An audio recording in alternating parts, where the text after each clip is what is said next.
Thanks for being here. Subscribe to Cheating Stories Best, so you don't miss new stories. Is texting at night a reason to change the course of a relationship? Today's story explores that question. Enjoy the show!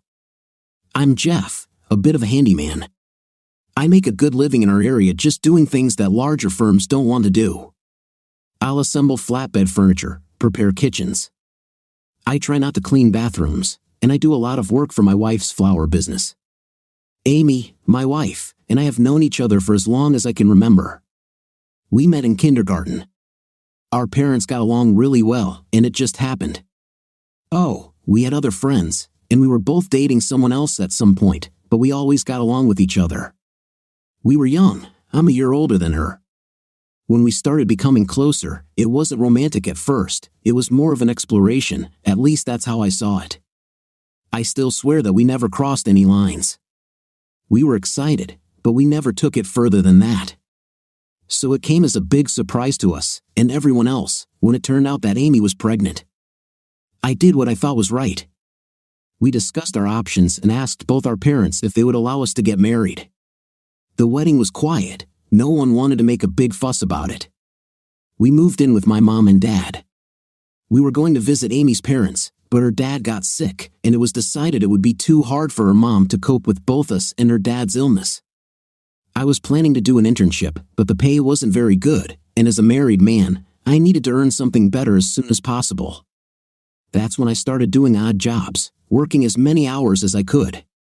14-hour days weren't uncommon, and sometimes even 18-hour days if the pay was good. The pregnancy went well. Our daughter was born, and I was told everything went smoothly. Amy might tell you differently, but I was just a guy trying to figure things out. Amy's dad was in the same hospital as her, and after some fuss, we were able to take our newborn to see him. He was so happy to meet her. 2 days later, after we took our daughter home, still without a name, Amy's father passed away. It was before modern heart treatments were available, and he died of heart failure. So, it was a bittersweet homecoming. Once we settled in with my parents, it was decided we should move in with Amy's mom to help her out and keep her company. We moved into the main bedroom, and my mother-in-law moved into the second. At first, the baby stayed with us, but eventually, we turned the third room into a nursery. We named our daughter Zoe. Living with my parents, having a baby so young, it was a challenge. Even though we were married, we hadn't really had a traditional married life. We were shy. We didn't have that kind of intimacy for the first year, and looking back, I can't believe how hesitant we were. My parents paid for the three of us to go to a holiday camp for a week, and this was the first time we were alone as a family. We were nervous but excited. That first night, we finally experienced true love. My mom had slipped a book into my suitcase, and we read it together, trying out everything we could. That week changed our lives, and we became much closer as a couple. Back home, life found its rhythm.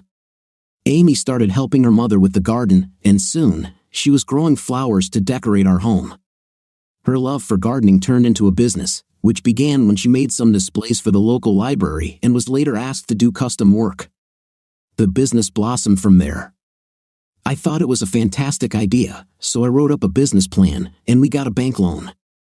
Amy wasn't interested in the financial side of things, so she just signed whatever I put in front of her. I created the business, Blossoms, as a partnership between the two of us, with an agreement that neither of us could sell our part without offering it to the other first. Over several years, the business grew. At first, we operated from the garage, but as the workload increased, we had to expand. We needed more space, and eventually, we invested in a greenhouse and other equipment, including a field to grow more flowers. I felt like I earned my place in the business since I had been working alongside her, helping with all aspects of its growth. It took time, but we created something successful together. Although Amy wasn't as interested in the business side, she was as invested in the creative and practical parts as I was. I'm Jeff, a bit of a handyman. Life was good, and it only got better when Amy showed me the scan. Turns out we were expecting another baby. I didn't think we had been actively trying, but it was a wonderful surprise. Everyone was happy. We ended up with a larger gap between our children than we might have planned if we'd thought it through. Zoe was 8 years old when Amy gave birth to May. Amy wasn't what you'd call a fashion model, maybe more like a character actress, but she was everything to me. As for Blossoms, it blossomed. It became known as the place to go for flowers for weddings and special occasions. We weren't cheap, but we were very good at what we did. I wouldn't say it was our business, really, it was all Amy's. My role was mostly in the background. After a particularly busy period, we installed a polytunnel to help store flower buds and started growing more of our own stock. This helped us cut costs.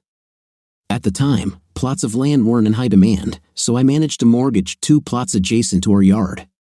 With some hard work and a lot of manure, we soon had enough flowers to reduce our dependence on wholesalers. For my birthday, my mom gave me some money, saying it was from an investment she made when I was born. I'm still not sure if that story was true, but I added the money to my savings. Around the same time, I was catching up with Andy, a farmer's son I knew from my scout troop. He had inherited his family's farm after his dad had an accident. Andy was worried he'd have to sell part of the farm to cover taxes, so I had an idea. What if I bought a field from him? It wasn't useful for farming due to the rocky soil and slope, but we struck a deal, and the field became mine. I tried to start a clay pigeon shooting club there, but it didn't work out. So instead, I planted fast-growing trees as a windbreak and made it a game with the kids to collect rocks. With some heavy equipment and lots of effort, I got the field ready to plant bulbs and flowers. Since Blossoms was already doing well, this expansion made financial sense. We were doing well enough that I even bought a van for work, and we had an SUV for family use. Life was good. We even took a family holiday to Jersey and Guernsey, where we met some flower traders. The work kept coming in. San, a Dutch saleswoman, drove around in a big truck, delivering flowers from the continent. She was about our age, confident, and knew her stuff. Amy appreciated the advice San gave about the business. However, something about San bothered me. I couldn't quite put my finger on it, but I had a nagging feeling. After some time, San decided to leave her job, tired of all the travel. I didn't think much of it, but a month later, I came home one Thursday to find her helping Amy with a wedding arrangement. I wasn't thrilled about San working with Amy, but when I mentioned it, Amy told me to stay out of it. She would choose her own help. Most weddings we catered ended with us heading home after the ceremony, but this particular wedding was for Andy's daughter. As a friend, I had agreed to a reduced rate for Amy's services. She didn't know, as I handled the financial side. We were invited to stay for the banquet and party. San was there, too, and her presence began to irk me, although she wasn't doing anything specific. It was just her constant proximity. She had a certain confidence, and her appearance drew attention, which didn't help my mood. The wedding party was in full swing, and Amy looked fantastic, as always. She wasn't overdressed, but to me, she was the love of my life and looked beautiful in anything. After a couple of dances, Amy and San went to the ladies' room. When they returned, both had taken off their cardigans, and I noticed they were both wearing dresses that were a bit more revealing than I was comfortable with. It led to a small disagreement between Amy and me, but Amy knew how to smooth things over. Let's just say she had her own way of resolving conflicts, and by the end of the evening, we were more than fine. San continued to be a presence in our lives, though not overtly doing anything wrong, just always there, in the background, often emphasizing her appearance. It became even a little awkward when she started showing off her legs in short shorts, and on some hot days, she wore a bikini. As much as I didn't like her, she had a body that many men would find attractive. What can I say? I'm a man, I watched. I never did anything more than that, but it didn't stop her from touching me. She always found a way to put her hand on me or brush against me as she walked by. One day, she brazenly, right in front of Amy while we were drinking morning tea, said, "You know, Amy, you're so lucky. Jeff can have me whenever he wants. Can I take him home today and see if he's as good as you say?" I almost choked on my tea. Amy just laughed and replied, "In your dreams, San." I followed with, "Amy is my woman. She's the only one I want in my bed. I don't know where you've been." I could see the shock on San's face at my words. With her body and outlook on life, I think she wasn't used to rejection. That evening in bed, I lost the argument again. Amy asked me to be kinder to San, saying that she was lonely and was just teasing me. I told her to take off her rose-colored glasses, that San was dangerous to us as a couple. San has some kind of plan, but I don't see it yet, I warned her, but I will eventually. Amy convinced me she was right, using her usual way of making up after an argument. Life wasn't bad. Time moved on, the children kept changing, always needing attention, and we, especially me, often gave in to their demands. The 8-year age difference between Zoe and May had its pros and cons. Zoe was like a caregiver at times, but they also fought and loved each other in the same hour. My job was still thriving, and we were living well. Most of the time, blossoms ran like this: flowers were delivered or picked up on Wednesday. Thursday and Friday were spent preparing arrangements, and Saturday and Sunday were the busiest days, full of events. Monday, Tuesday, and the first half of Wednesday were our own days. We could go to shows, visit the coast, or handle anything we'd planned. Amy sometimes attended florist shows, usually on Mondays once or twice a year. This year, Amy told me she and San were planning a trip. They would leave Sunday afternoon, stay overnight, attend the exhibition the next day, and return Tuesday morning. There was no discussion, it was planned. I told Amy I didn't think San should be involved, that it wasn't right. For the first time in years, we went to bed without talking. Over the next month, things were hot and cold between us, with San always looking smug. Then, on one particular Saturday night, Amy and I made up more than we had in the entire month. Sunday morning, as we finished preparing for the day, she told me, "Go clean up, and I'll call you when we check in. Love you." You know that, right? It's just for a couple of nights. After a kiss, she left. I cleaned up after the wedding, went home, and missed her already. I sent Amy a message: "I love you, I'm sorry, take care." I didn't hear anything until 11:45. I wasn't just annoyed, I was angry. I wanted to hurt someone, especially San. Then my phone buzzed. It was a message. I opened it, and it was a picture of Amy and San with their arms around each other, smiling with drinks in hand. What upset me most was that they were only wearing what looked like thongs. San was holding Amy's breast, and the other one looked like it had marks on it. Underneath was a message: "Just enjoying it." I knew it wasn't Amy who sent it, it was San, showing she had control over Amy.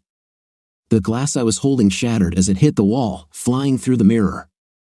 I didn't think about the kids, but Rose burst in, followed by May. "What's happened? Are you okay?" May left and came back with a dustpan and brush, quietly cleaning up the mess. Rose came over and hugged me. "What happened, Dad?" I was struggling with my thoughts. What do you tell your children? Do I tell them I think their mom is involved with another woman, or make up a story about tripping and breaking the mirror? "They know," Rose said.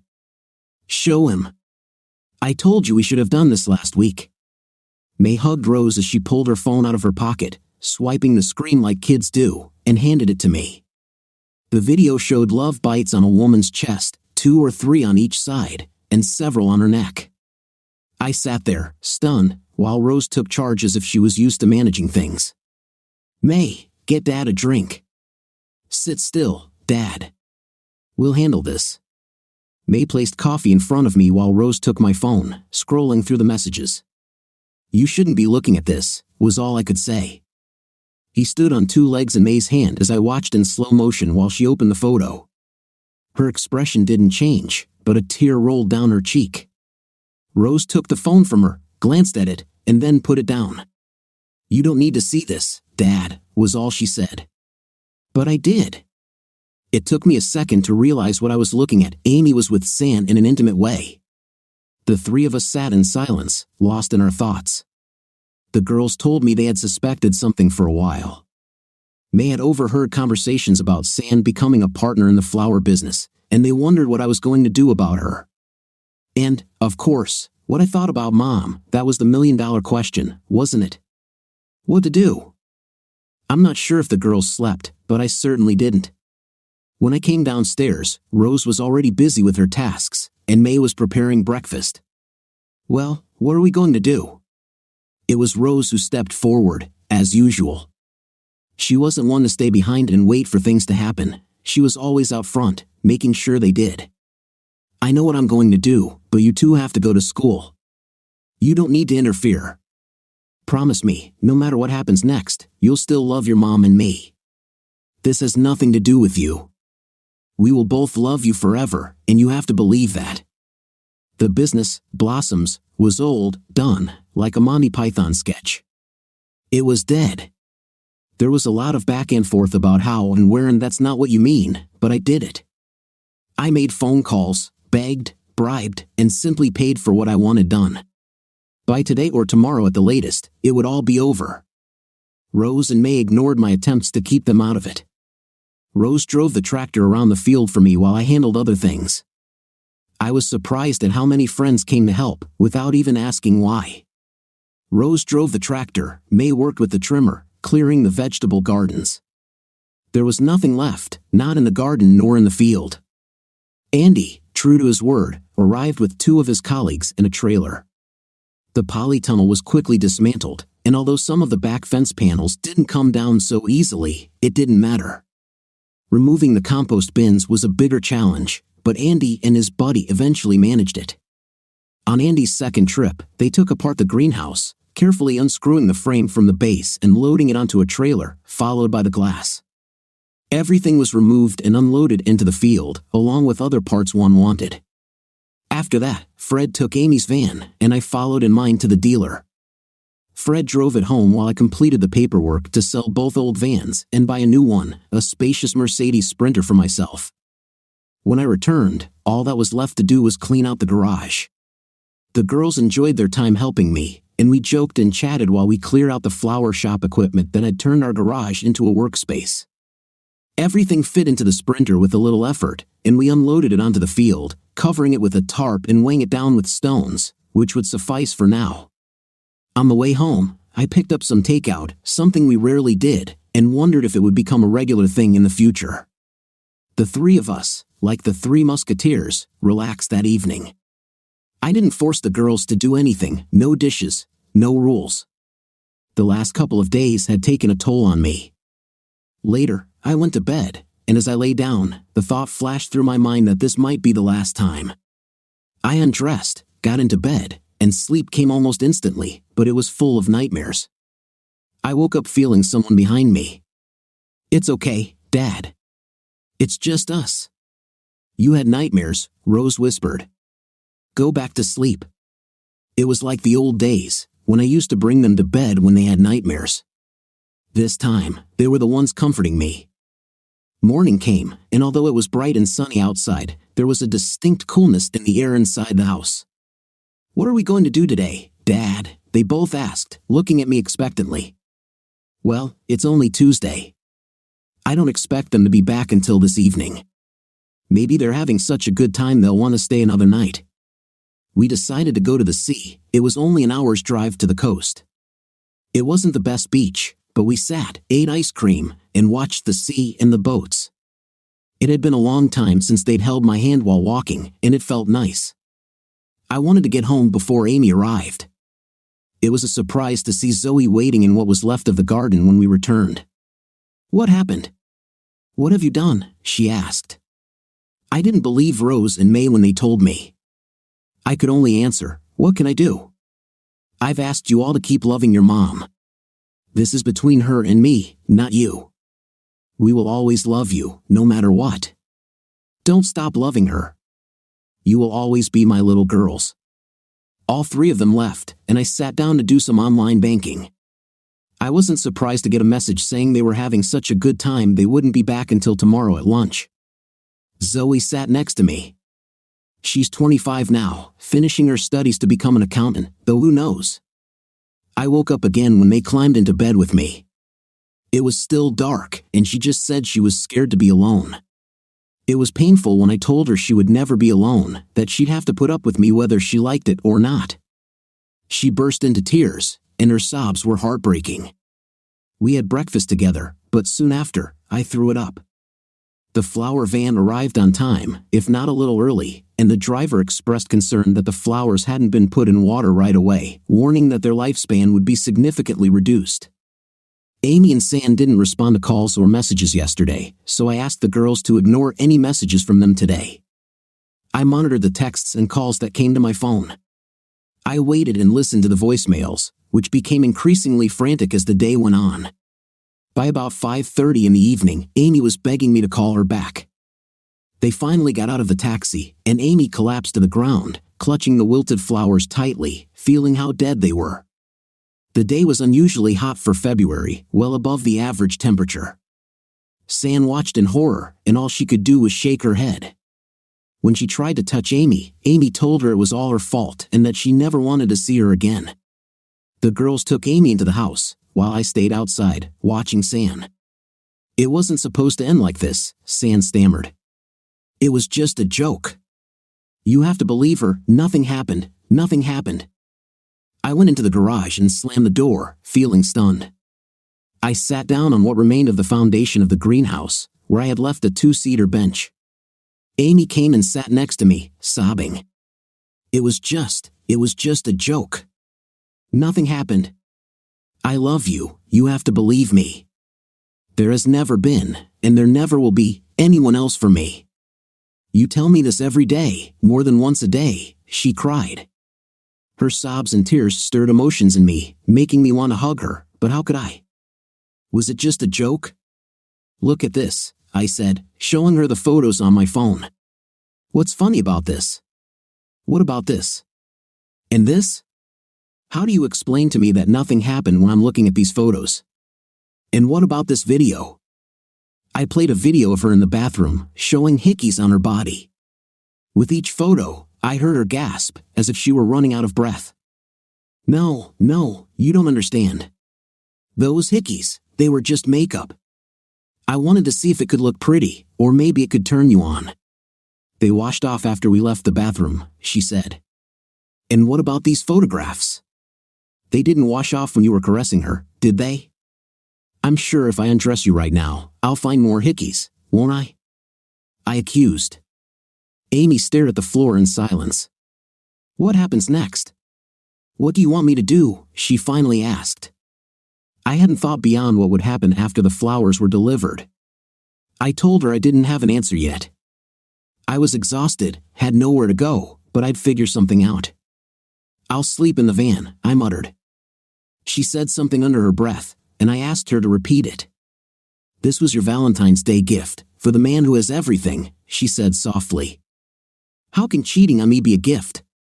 I asked, incredulous.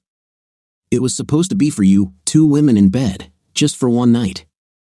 It would always only be for one night. San agreed that you'd like it. I saw the way you looked at her. I know I've lost the body you once desired. San taught me how to please a woman so we could put on a show for you, to turn you on again. Please forgive me, she pleaded, tears streaming down her cheeks. I stayed the night at home.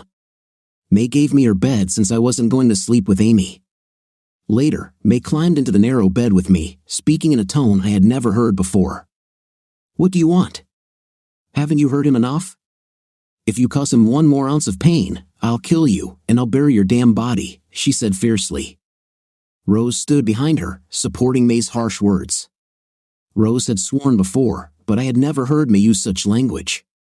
It brought more tears and sobs from Amy, who ran back to her bedroom. I told you not to interfere, to treat your mother with love, I reminded them.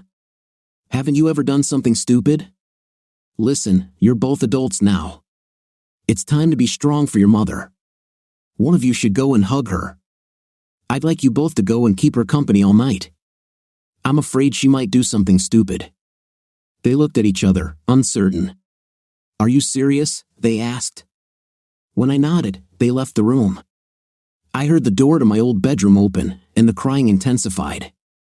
I hoped it was because they were doing what I had asked. I went back to sleep. The morning brought many questions, but few answers. I called the families of the 3 brides who were getting married that weekend. I didn't beat around the bush. I immediately told them that we had ceased operations and there would be no flowers from us. I gave them the phone number of our best competitor, San. I felt sorry for the brides, but flowers don't make a wedding, do they? Rumors spread quickly throughout the town, so I turned off my phone to block out the noise. Amy asked what I had done, and I told her, no flowers from our field, no vans, no garage equipment, not much money, and essentially, no business left. I stayed home for a week to sort things out. I was looking for a large caravan to put on the field. The caravan I found was probably the smallest one ever made. Calling it a caravan felt like a stretch. It was more like a prison cell, but it did its job, protecting me from the rain. Life was miserable. It's been 5 years since Amy and I broke up. They say time flies, but not for me. Every day has felt like a year. I always had a plan for us, things we could do or places we could go. I even had a plan to build a house in the field and live off the grid, making it super eco-friendly. It took 3 years of fighting with the council to get planning permission. For 3 years, I spent every possible hour, while maintaining my business, doing things the council couldn't force me to remove if they won. I built a series of ponds, using the slope of the land to create reed beds that purified my wastewater. During one of the council's visits, a representative asked what the caravan was for. I told them it was just a place to store things and make a cup of tea. I even offered them tea, which they refused.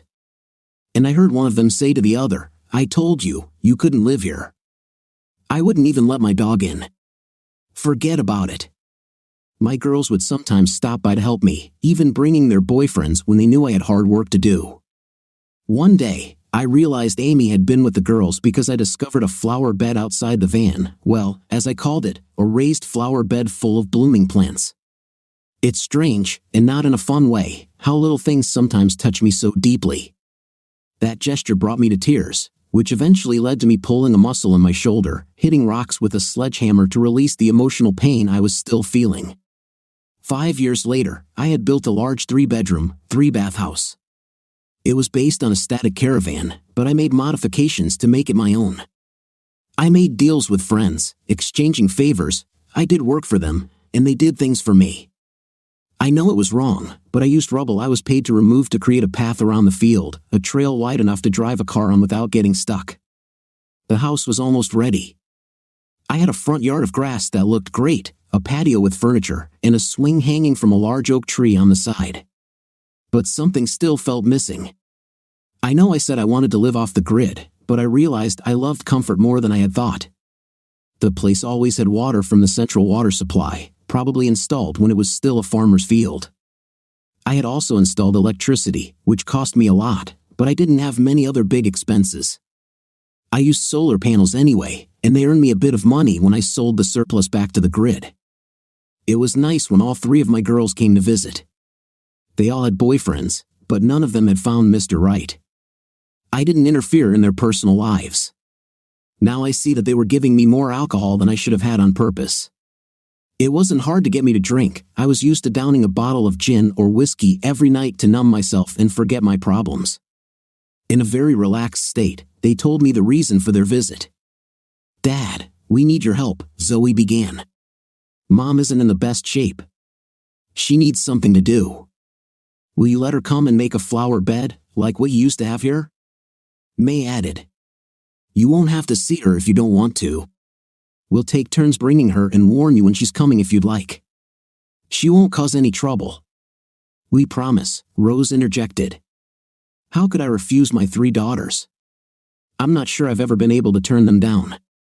It all started off better than I expected. One evening, May brought me a piece of paper. "Mom asked if she could do this," she said, handing it to me. "If you don't like it, she'll change it." I didn't even look at it.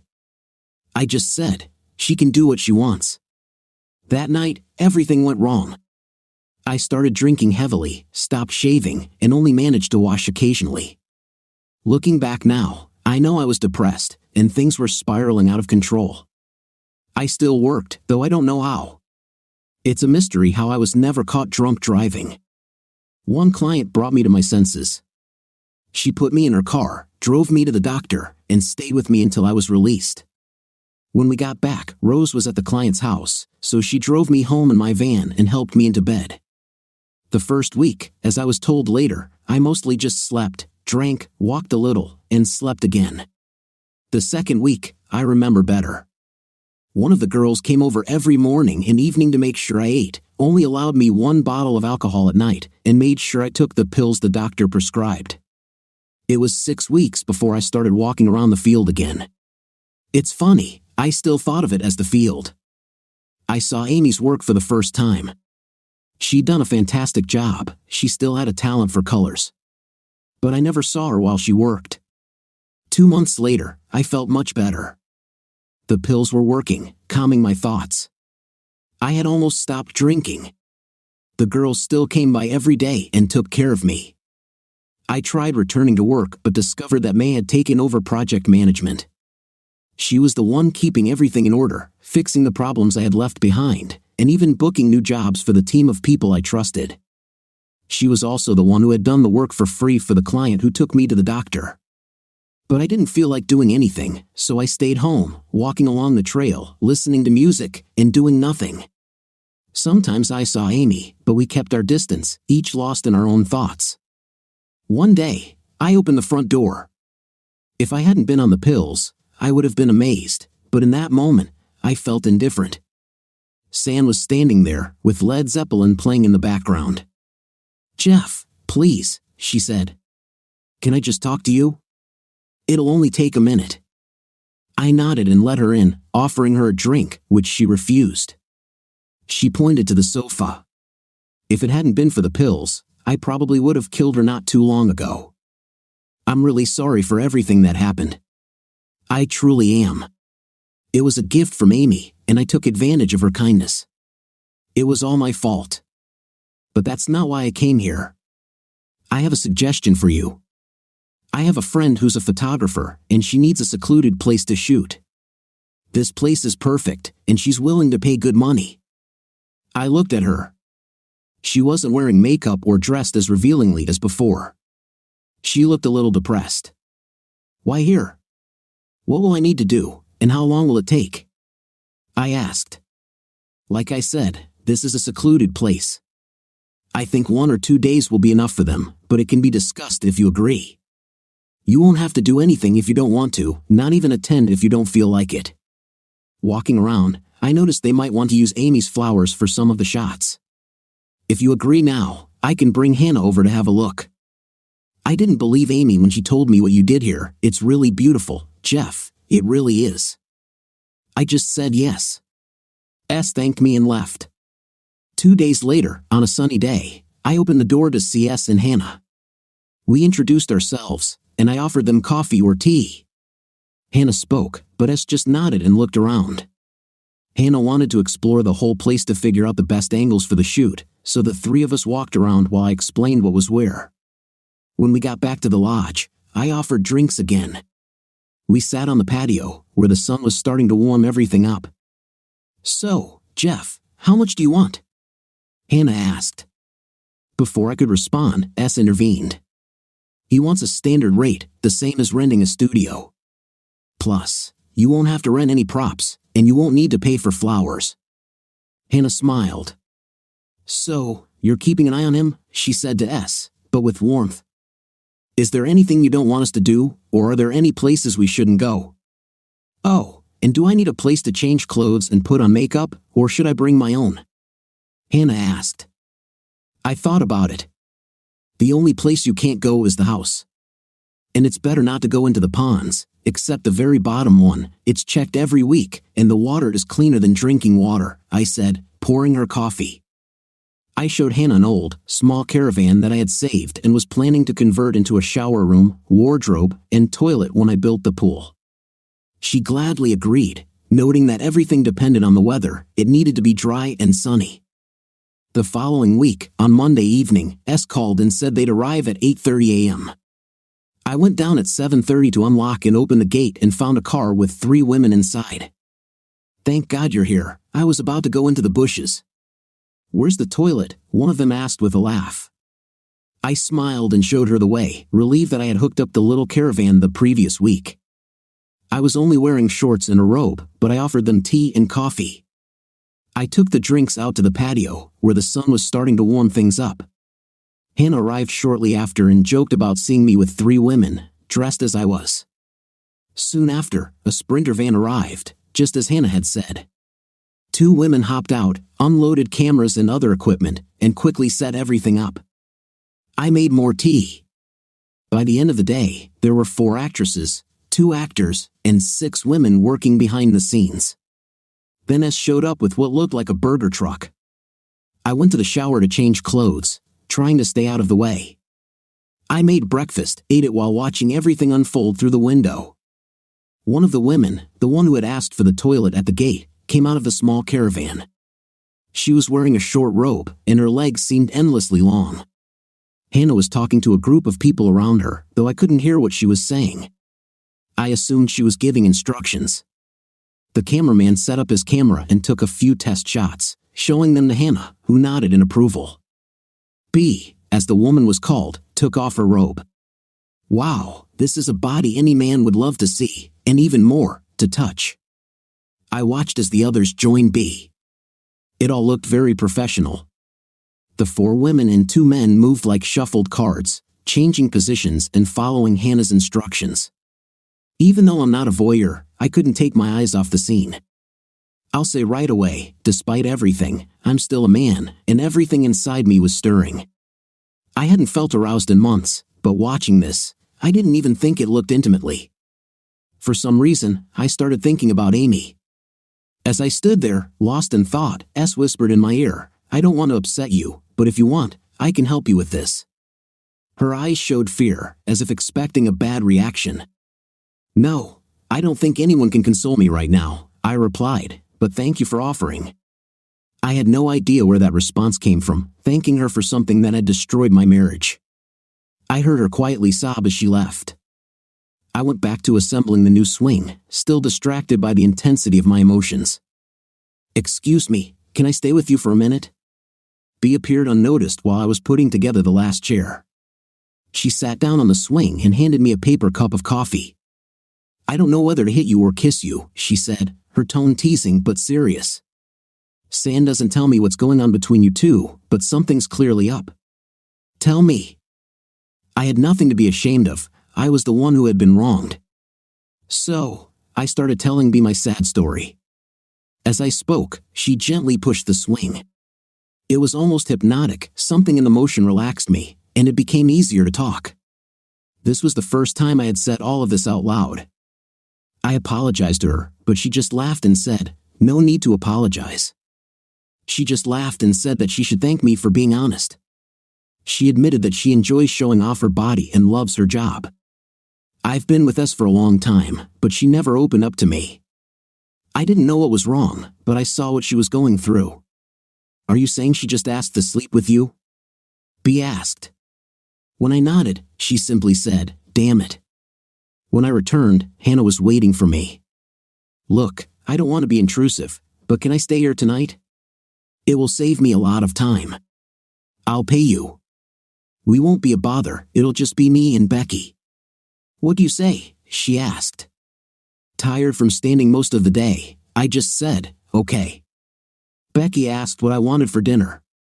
She ordered food, and the 3 of us ate at a table outside, drinking red and white wine with our meal. They went off to work on the footage from the day, and I grabbed a bottle of whiskey, drinking half before going to bed. The next day played out like the day before. B wanted to use the toilet as soon as I opened the gate. Later, she found me and brought plates of salad and cold drinks for an early lunch. "Look, I just want to thank you for yesterday. S and I talked last night, it eased the tension between us. I was starting to worry about her leaving me, so thank you." I smiled, and as she set down her plate, she looked at me thoughtfully. "S is right, you need to sleep with someone," B said. S said so, and I said so. "You like me, right? Will you sleep with me? Please?"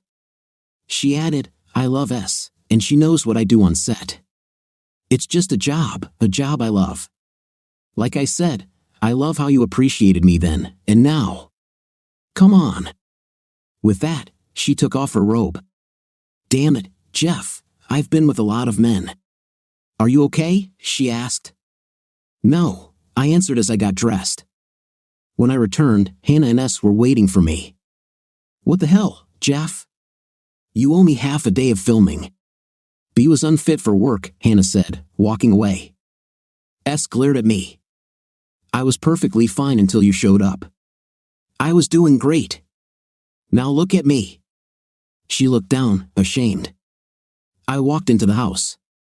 Later, Becky knocked on the door, asking what I wanted to eat. We had dinner together, Hannah, Becky, Olive, and I. The conversation was mostly about work, but there was tension. Becky and Olive couldn't contribute much, so they left the table early. Hannah took Becky to their equipment van, leaving Olive and me alone. Olive suggested we take a walk around the field, which helped calm me down. Walking always does. We talked and paused to watch deer grazing in a nearby meadow.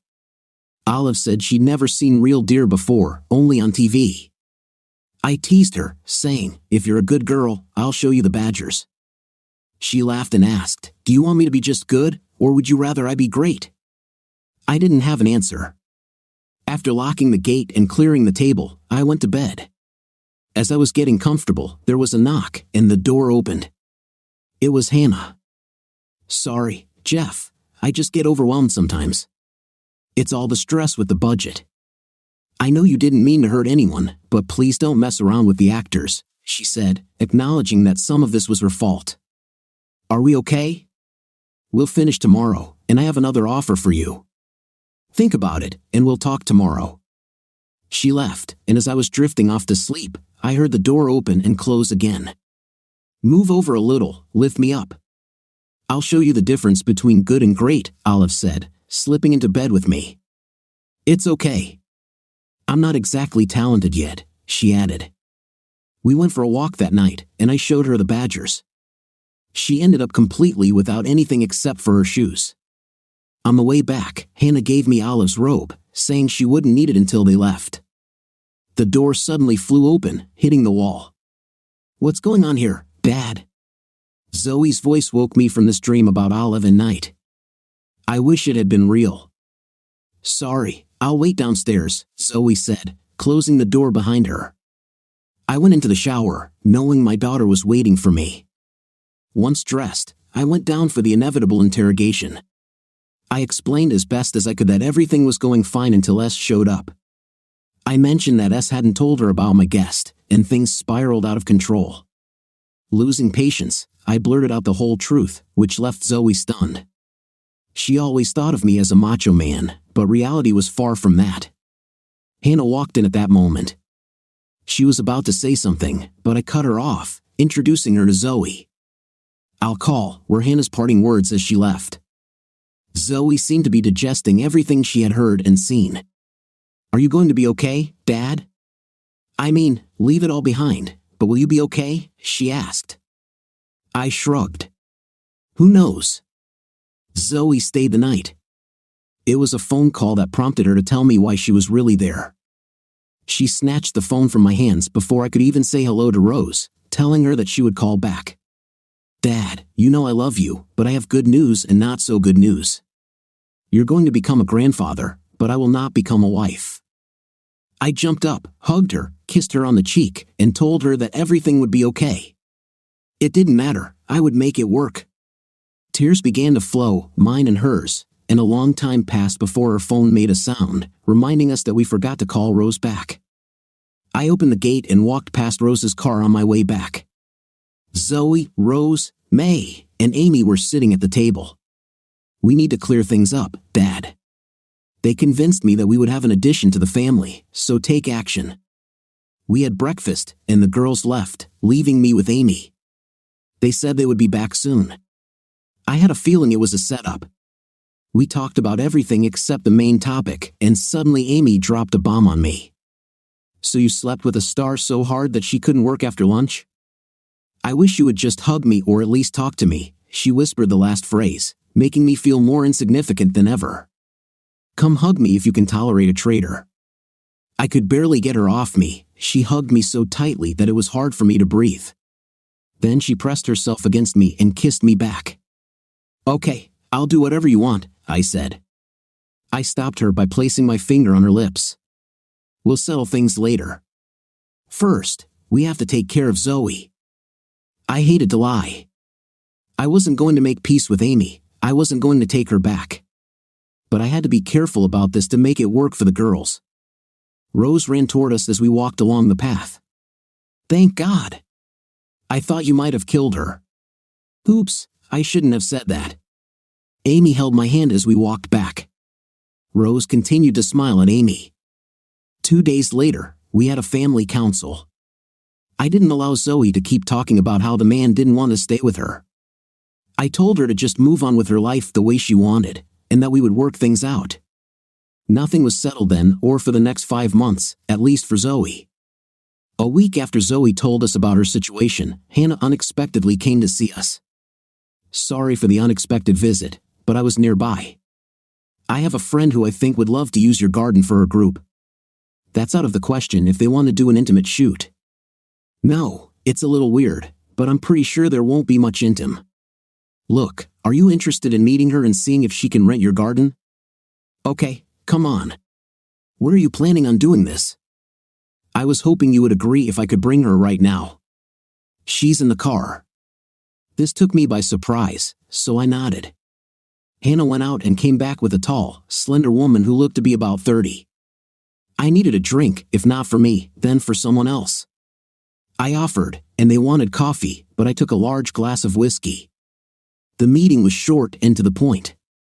Adela, the same woman in leggings, ran the group, which didn't surprise me anymore. If she was Hannah's friend, she was holding these group meetings in the summer, and they needed a nice lawn. "Can I rent it?" I asked, the obvious question. "What are they doing?"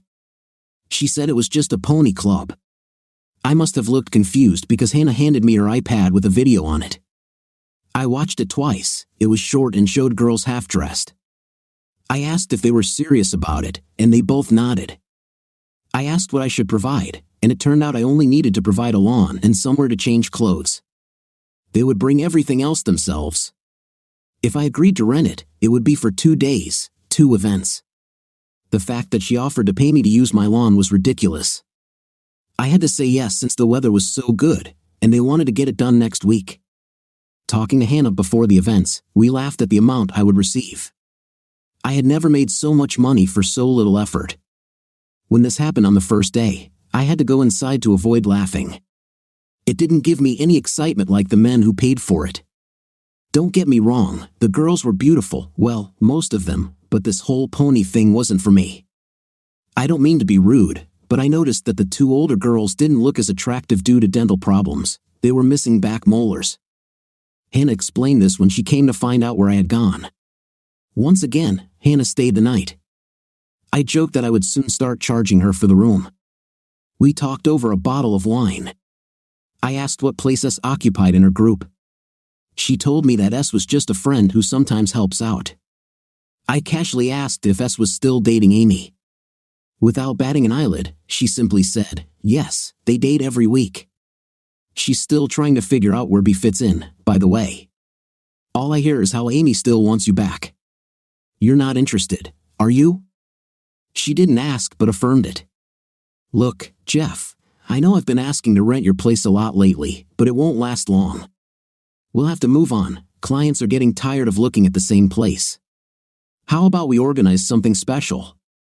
Fireworks, dinner, and then night. She explained her idea in detail. It sounded good, so we agreed. Why does life have to become even more complicated than it already is? Hannah was now a regular visitor, not just because of work, but as a friend. Zoe stayed with me for a while to get a break from Amy, I thought, but I didn't ask. Zoe's belly began to grow, but she wasn't upset about the changes happening to her body. Hannah was having dinner with us. It sounded trendy, but it was just a quick salad I made. I went to make us coffee and juice for Zoe, and when I returned, they fell silent, both looking guilty. It was Zoe who told me what was going on. Dad, Hannah is having a photo shoot here soon if you'll allow it, and she invited me to be part of it. She'll pay me, it won't be a bad thing. I looked at her, then at Hannah. Listen, Jeff, I have 3 girls who are pregnant. They don't want to do normal things, and as they get bigger, well, it just doesn't work.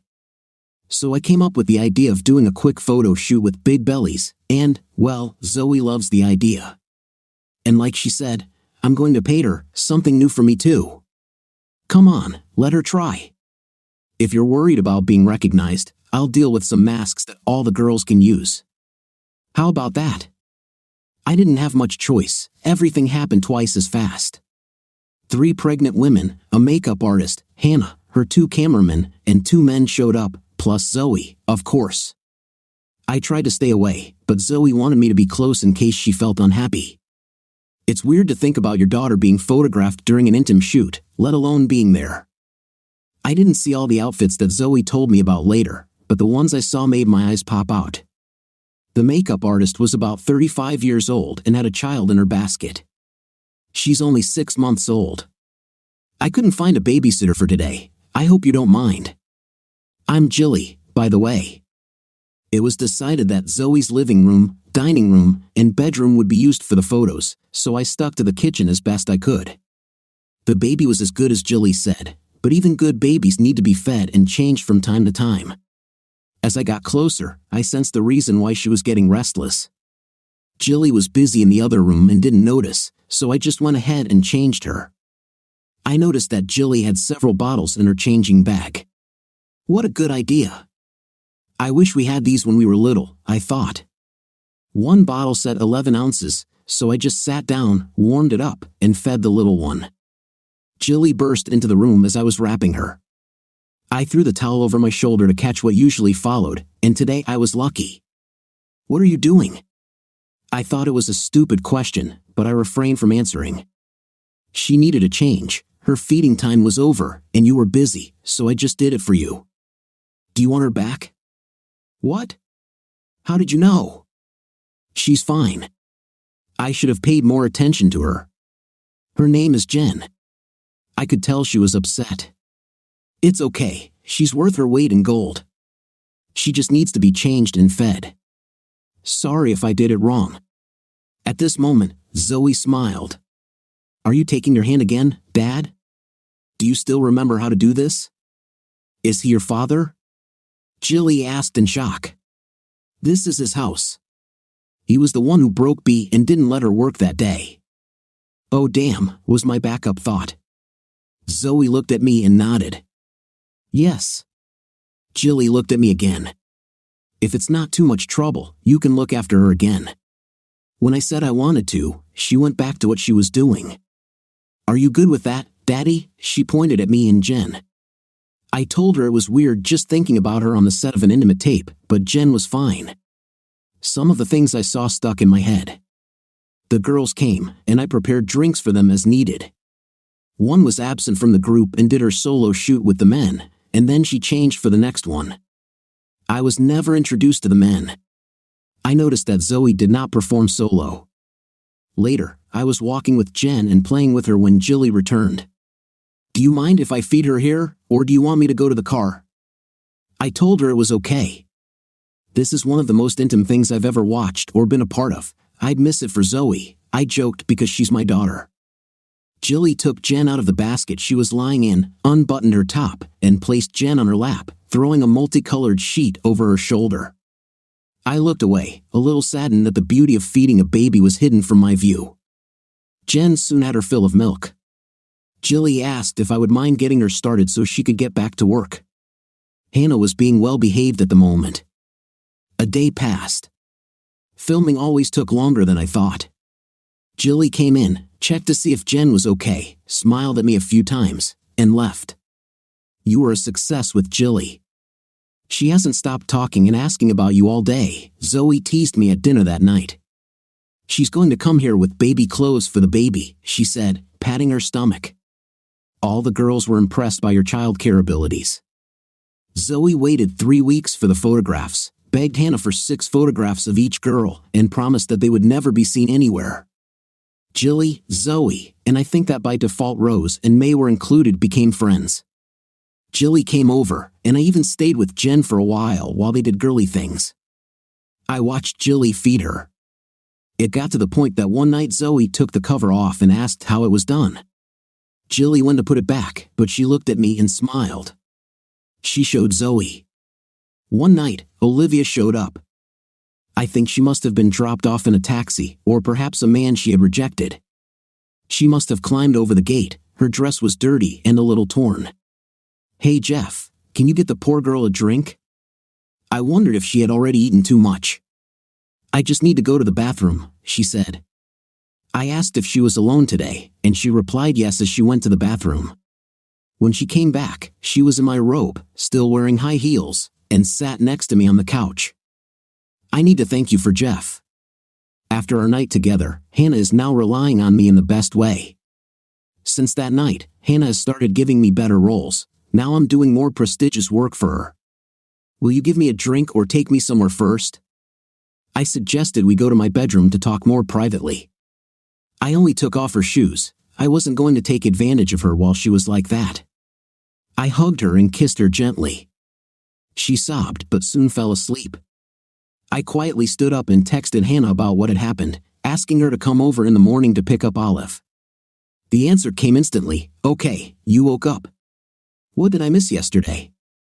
"We talked," I replied. "You came in late at night, and I put you in bed with me. We just chatted and then fell asleep, and here we are. Go take a shower, Hannah is on her way." We showered together, and breakfast was just around the corner when Hannah and Jilly arrived with Jen. Breakfast was for 4 adults and 1 baby, who was to enjoy the milk of the gods. I think I was the only one watching Jen with admiration. It was a moment I will never forget. Gilly had some clothes for Olive, and they went together to get dressed, making her look better. Hannah thanked me for taking care of her and said she would tell me what happened when she found out. I'm not sure Hannah told me everything afterward, but it didn't matter anymore. Preparations for the fireworks night were in full swing, with the largest tent I had ever seen set up on the lawn. Portable toilets were placed nearby, along with a mobile shower block. When I looked closer, I noticed that the tent was insulated and equipped with a heating system, and a third of it was designed as a dining area for 40 to 50 people. On the day of the event, which was supposed to take place on the Friday after the 5th, a large truck arrived that served as a kitchen. A group of men set up the fireworks at a safe distance from everything else. Hannah was staying in my guest room, no illusions. She was running this event like a military operation. I had virtually nothing to do with it. I saw a program that suggested appetizers would be served at 6:30 p.m., dinner at 8 p.m., and the fireworks would start at 10 p.m., followed by entertainment after the fireworks. Latecomers would not be admitted after 8 p.m. I recognized some of the guests. Most of the women were dressed in ball gowns with deep necklines, choosing either long skirts or miniskirts. Tuxedos and bow ties were provided for men. I hadn't seen the guest list or thought much about it, but when Zoe showed up and asked when I was going to get ready, I knew I needed to be there too. I'd never owned a tuxedo, but Zoe took care of it for me, and I was told I looked pretty good. Zoe looked amazing despite her big belly, and I told her so. Hannah and several of her friends were dressed like movie stars, and, well, they certainly looked the part. I counted 10 single women, not counting Hannah and Zoe, who moved around during the appetizers, chatting and joking, and they were seated separately during dinner. The single women count went up to 11 when Jilly sat next to me at dinner. I hadn't seen her enter. Zoe, who was sitting on the other side of me, asked where Jen was. I have a friend who is looking after him tonight. I haven't gone out to a party in a long time, and when Hannah gave me this dress and a ticket, I couldn't refuse. Sorry I'm late, I had car problems. Dinner was good, according to everyone who commented on it. I was a little busy with Zoe and Gilly when the dessert was served. Hannah asked everyone to follow her outside to watch the fireworks. Gilly said she would stay because she had forgotten her scarf, so I went and bought a blanket, which I sometimes used when I watched TV. Zoe shared it with me when we went to watch the fireworks. I love big fireworks shows. This one was impressive. Hannah spent a fair amount of money on this event. When we returned to the tent, we discovered that the dining area had been converted into a dance and lounge area, with a small band playing pop music. The main part of the tent was divided into several individual rooms, and soon I saw people starting to use the changing rooms or entering the private areas. For some, it was a time for games. For others, it was just observation. Don't let me keep you from participating, Jilly told me. I'm just making conversation, I'm not into it. I don't like sharing my personal life either. Would you like some good coffee or something stronger? I think I can do better than this.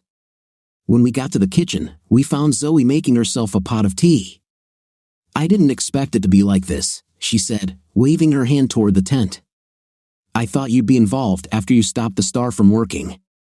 I thought you'd be the center of attention." She laughed. The three of us sat and chatted, mostly about the children and Zoe's upcoming birth. Zoe eventually apologized and went to bed, saying she was tired from the amount of drinking. I had asked Gilly to stay the night, telling her it would be in a private room and that she might have to prepare breakfast as payment. Zoe showed her where the room was. I went into the tent to have one last look at what was going on. The party was in full swing.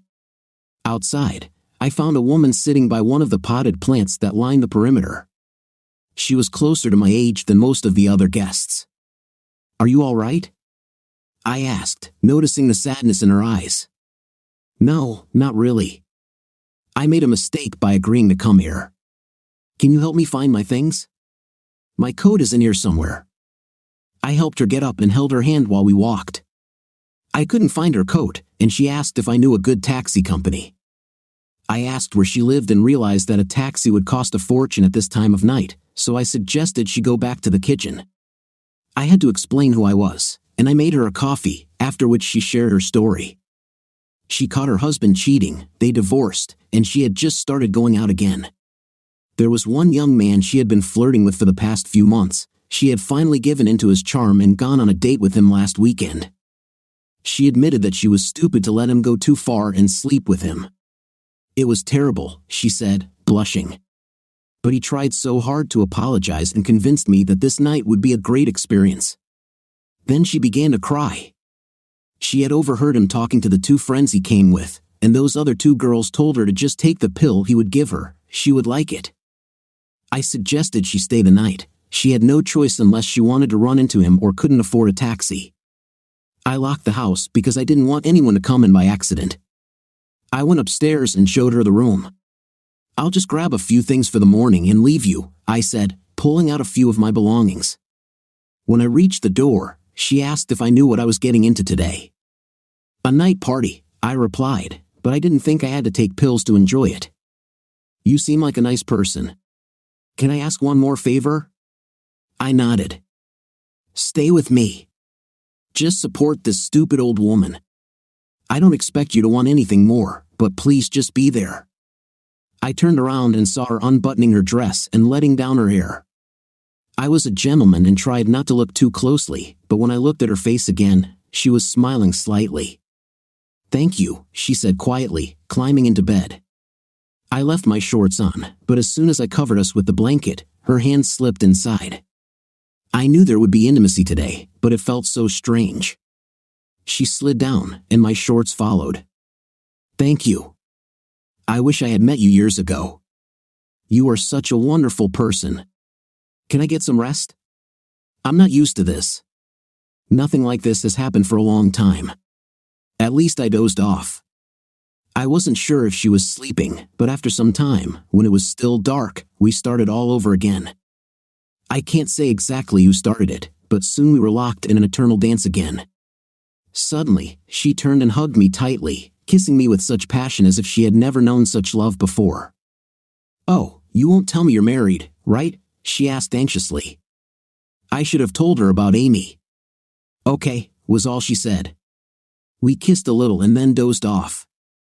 I don't think I was sleeping, but it was Gilly and Zoe who burst into the room that woke me up. There were just hugs and kisses and almost tears from what I saw. Then Zoe came in carrying mugs of tea, wearing my shirt, which, although it covered her, did not hide anything. "Oh, good to have you awake," she said, crawling back into bed next to me. "Let me have some alone time with him, please, girls."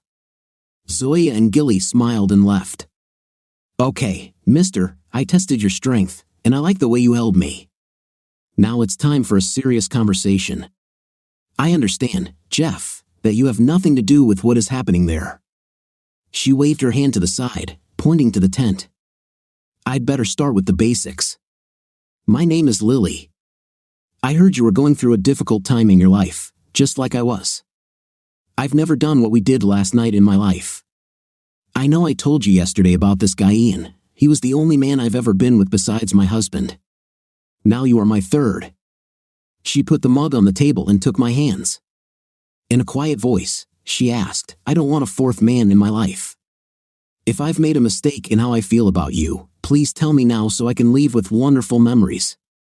"Oh God, I'm making an idiot of myself," Lily said, letting go of my hands and covering her face. I didn't even notice how I ended up next to her, hugging her tightly. It quickly grew into what we were doing before we talked, and I remembered that Zoe was in the room when Lily returned. "How does Zoe know about us?" "Oh, it's simple. I went to make us tea without expecting anyone else in the house. She looked at me and simply asked if I was staying the night. She assumed I slept in the guest room and asked if I'd be lying to you if I said Gilly and I shared a room. With the most serious face I could muster, I said, I couldn't lie to you. She had the nerve to ask why not, so I told her. I asked what she told her, although I wasn't sure I wanted to hear it. "Oh, I just said I couldn't lie because I spent the night with you, and you were inside me most of the time."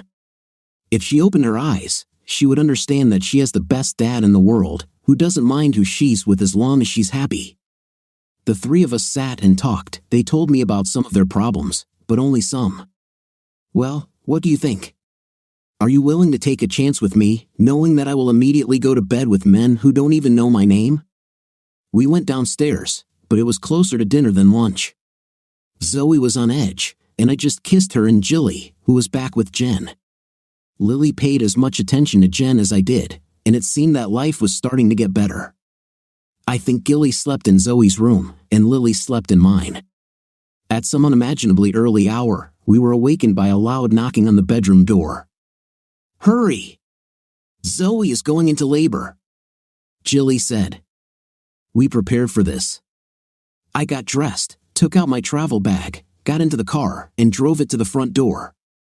"Help me get her in the back seat, Grandpa," Lily said. I didn't expect Lily to come with us. She was still in her evening dress since we didn't have much of an occasion to dress up yesterday. "Just drive. I'll take care of Zoe. Everything will be fine. Just get us to the hospital safe and sound." That's exactly what I did. "Stop the car here, I'll get the wheelchair," and Lily ran inside, returning with a porter pushing a wheelchair. "I'll register her. Meet me in the delivery room," and she left. After parking the car and going upstairs, I sat down on a bench. Lily told me that everything was going great and that I would be called back soon. I did as I was told. I remembered how time in the delivery room drags on unbearably long. I waited, and every nurse passing by repeated that everything was going great and that it wouldn't be long. But then one of them said, "Does Grandma know?" Damn! I called Rose. It was a very sleepy voice that answered me. "What do you want at this hour?" I simply told her where I was, and I heard a voice instantly awaken and say, "I'll be there soon," before hanging up. Lily came to where I was waiting. I didn't recognize her at first because she was in medical scrubs. "Zoe wants her clothes," she said, and she left. Turning to look at me, I followed her. What else could I do? It turns out Lily was the head midwife. That's news. But we still have a lot to learn about each other. Everything went well. Both mother and child felt great. My granddaughter was born weighing 3.75 kilograms. Rose May, and then Amy rushed to me as I left the delivery room, asking when everything would happen and when they could see the baby. "Grandpa did great. You have a granddaughter, both feel great. In an hour or two, you will be able to see them. We'll just move Zoe into the room and run some tests on the baby," Lily said, approaching them from behind. They didn't know that Lily was more than just a nurse, so they didn't fully understand her until they saw Zoe and the baby. Amy almost went hysterical when she saw Lily holding my hand and pressing herself against my left side. I had the thought of a cat fight. I agreed that Zoe would stay the night. She would return home only tomorrow evening. "Don't worry, she's fine. She just needs some rest and great care for a few days," Amy said. She didn't want Zoe to be moved to the general ward. Lily simply replied that she wouldn't, Zoe would stay here. Then Lily kissed me on the cheek and told me to take her home before the bed got cold from our absence. We left, and she was right, the bed was cold when we got home, but not for long. We talked, and I learned that Lily had arranged for Zoe to stay in a private room for 2 days. When I asked how she did it, She smiled and said that she simply told the doctor on duty that if he transferred her, his wife would receive copies of the recording of his night in the tent. I told her there were no cameras there. She said he didn't know about it. Time passed, and Lily moved in with me, while Zoe and Gilly, along with Jen, as I understand it, also stayed. We rented out Lily's apartment, which became her savings for the future. Lily gradually weaned me off the antidepressants. We practiced a lot to create a baby, even though we knew it probably wouldn't happen, but as they say, practice makes perfect. I've never considered myself perfect before. Rose met a guy she liked. It looks like it will last a long time. May, on the other hand, has had no luck in her personal life. She has a lot of dates but tells Lily that she is happy. Amy, on the other hand, had problems with Lily. Lily and I were talking about Amy when she asked if I still had any feelings for her.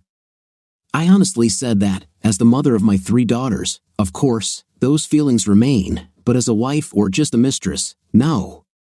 Our marriage is already in the past. Zoe was the catalyst for conflict on the day of the christening of her daughter, who was named Hazel. It seems my life is full of girls and flowers. In general, the ceremony went well. The day was warm and sunny, and the ladies, as always, were dressed with special chic. There were more women than men, which is not surprising. I set up a large tent and bar on the lawn, and Sarah organized the catering. It was about 8 or 7:30 in the evening. Most of the guests had already gone home, leaving only family and close friends, Andy and his wife, and a couple of colleagues and partners. Jeff, I think you should make peace with Amy. She's not happy. I think it's time for you to kick that cheating cheater out and put her back in her place, Santa said while looking straight at Lily. We sat on the swing, a glass of wine in hand, enjoying how happy we were. I sat up straight and stopped the swing. Are you suggesting that I break up with Lily for that cheating liar? I quietly but firmly pointed at Amy. I already got rid of my cheating partner by moving here. But she still loves you. She has changed since you left. What's wrong, Santa? Are you bored of using her? Tired of bossing her and Hannah around? Oh, yes, I know everything about them, and especially about you. Did you really think that I was a fool? I thought I didn't see you 3 putting on a show in a tent right here, if I'm not mistaken? Or have you started to experience financial difficulties? I stopped there. Everyone around was silent, waiting for what would happen next. I squeezed Lily's hand to keep her from getting up. How did you know? Who told you? It doesn't matter who or how. I saw the recordings, or rather, films, in the plural.